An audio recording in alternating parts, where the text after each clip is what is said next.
Latar belakang asuransi. Asuransi perjanjian antara penanggung dengan tertanggung yang kehilangan keuntungan ataupun sakit, meninggal, dan yang lainnya.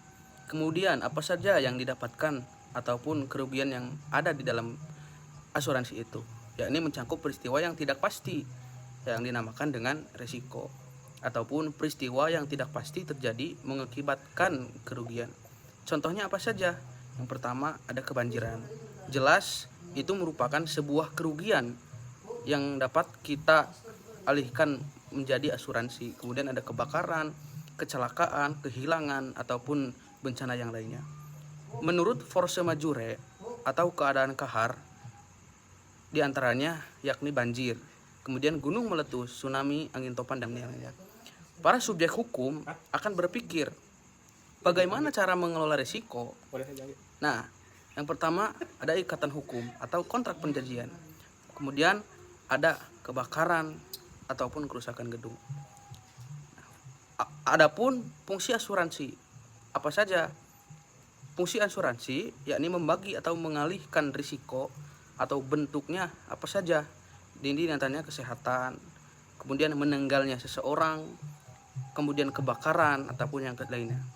Adapun penyebab risiko diantaranya menurut force majeure diantaranya adalah lahar, banjir, longsor, dan sebagainya.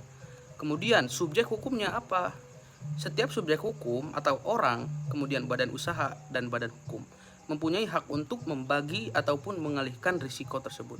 Kepada siapa dibagi ataupun dialihkan risiko tersebut? Yakni kepada perusahaan asuransi. Nah, diantaranya rumah sakit ataupun PT yang lainnya. Misalnya perusahaan X yang membidangi perbankan mempunyai pegawai dengan jumlah 1000 pegawai, kemudian membagi atau mengalihkan risiko sakit dari pegawai yang tertanggung. Bagaimana cara membaginya? Yakni dengan cara para pihak atau penanggung dan tertanggung membuat kesepakatan secara tertulis untuk membagi ataupun mengalihkan risiko.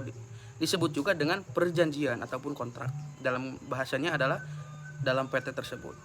Mengapa dibutuhkan perjanjian atau kontrak untuk membagi atau mengalihkan risiko tersebut? Yakni sebagai bentuk perlindungan hukum ataupun sebagai bentuk pengakuan yang di dalam perjanjian tersebut terdapat hak dan kewajiban dari masing-masing pihak baik penanggung atau tertanggung.